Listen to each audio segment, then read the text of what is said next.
last week, tariffs were adjusted. It was an increase, and many of you will be paying more for water and for electricity. Tonight, we're going to have a conversation with the man at the top of that chain when it comes to PURC making the decision. The Executive Secretary is my guest. I know many of you still have questions. I'll try to put those questions to him to get you some answers as we approach 1st September, just a few days away that you begin to pay. We'll break it down, make it simple for you to appreciate how much this will affect you. But let's start with the breakdown. You know, the Ghana Water Company initially had asked for 334% increase in the cost of water that you should be paying, right? What they got is 21.55%, which, if you look at the difference, they received simply 6.5% of what they asked for. Many will say, well, if this is what they're asking for, you remember we had this conversation here on PM Express, and they explained why they wanted this, that if you don't give them something close to this, they will possibly even shut down because of the high cost of, refining the water and making it cleaner for you to drink through your taps. And so now that they're getting just 21%, the question then becomes, who is going to make up for the shortfall, that difference there? The Electricity Company of Ghana, and I bet this is the one that many people will feel, because electricity is one of those things that, you can't do without. For water, you can drill your own mechanized borehole, like myself, and then you are off completely from what Ghana Water is supplying. So you will not necessarily feel it. But for electricity, we all rely on it. And 148% is what they asked for. They got 27.15%. 18.3% of what they've actually requested. Same questions apply here. Now, we're going to break this down a bit more, because if you look at water, for example, 5 cubic meters, that's 5,000 liters of water. Currently, the old tariff was 22 cedis, 45 pesos is what you were paying for 5,000 liters. If you have a polytank, for example, use that to measure. Some of these 2,000 liters, 5,000 liters. You're paying 22 cedis, 45 pesos for it. Now you're going to be paying 27 cedis, 29 pesos for that same amount. So you're paying just slightly above 5 cedis more for 5,000 liters. And then 10 cubic meters, that's 10,000 liters, a very big polytank. You're talking about 62 cedis before. Now you're paying 75 cedis, 39 pesos is what you'll be paying for now. Now, if you look at non-residential, now one of the things that we're told that these adjustment that we're seeing will be very favorable to businesses, right? We're going to ask the question of the PURC boss, how exactly does the real figures deliver that. So a 10 cubic meter, 10,000 liters, if you were a business, non-residential, you were paying 98 cedis, 30 pesos for it if you're a business. Now you'll be paying 119 cedis, 49 pesos. I mean, can you cope with this as a business in the current economic climate? Let's hear from you tonight also. Commercial is 10 cubic meters. For those who use water for sachet water and co, you were paying what, 129 cedis, 80 pesos. Now you're paying 175 there. Now, if you look at electricity, and this is the interesting thing, right? You have Lifeline. If you consume a 0 to 30 kilowatts an hour, you were paying just 12 cedi, 10 pesos. The new tariff, you're going to be paying 14.70.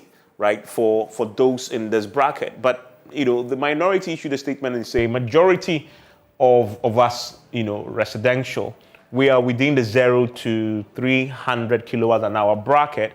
And that's where they say the impact will be felt. So you have 120 kilowatts an hour. So all other residential consumers, 0 to 30, where the bulk is.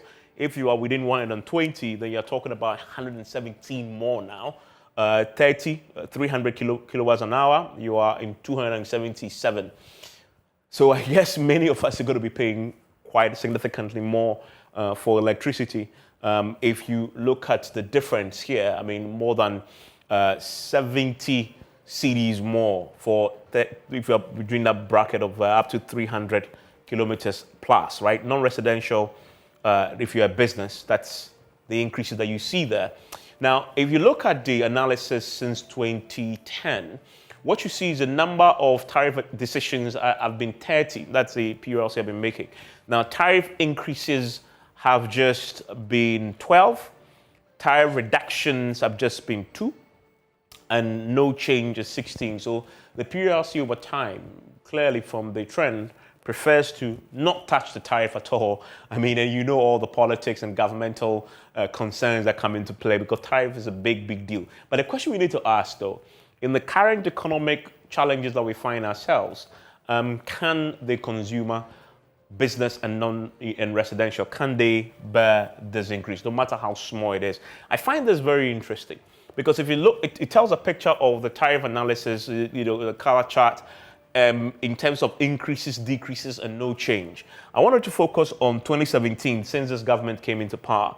From 2017, when they came into power in January, there was a no change, if you remember. And then in April, no change. In July, no change. And so that whole year, there was no change, right? And they come to 2018, yellow, there was a decrease, which many thought at that time, there was a criticism that government was being for the Christmas, right? So there was a decrease, rather, in 2018, in March.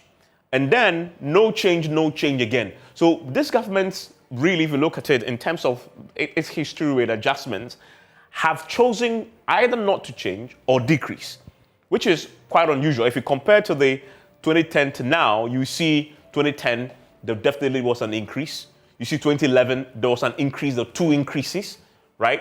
2013, again, you see an increase there. But then you come to 2017, right? And then you have no change. The next year, there's actually a decrease.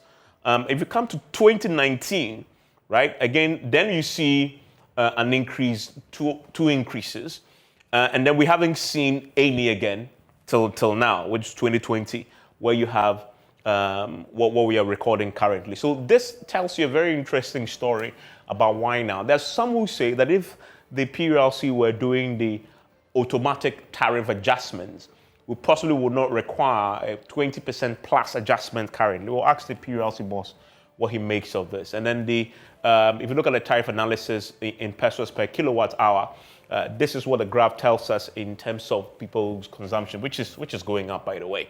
Now, the investments that have been made is also an interesting thing that we are interested in. If you look at the PURC's own website, they have some detail there about investment that NETCO had made, ECG, etc. Because they were making an investment, and they're saying that this is part of the reason why they need an increase.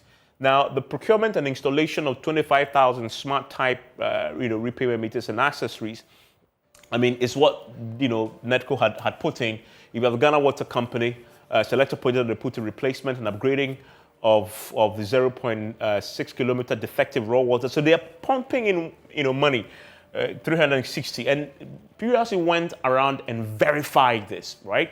So they have rehabilitation of the Dalum raw water pump at 88,000, 1.5 million spent on installation of 51,000, metrics distribution pipelines. The question is, these investment that is made, can they recoup from the increases that they got? If you look at the ECG, same issues that the PURC had found. So we're going to have this conversation with them. My real concern is to try and draw out the impact on you and the impact on the utilities, by the way, as far as this increase is concerned, considering what they asked for and what they got. The PURC's Executive Secretary, Dr. Ishmaelaka, is my guest after this break.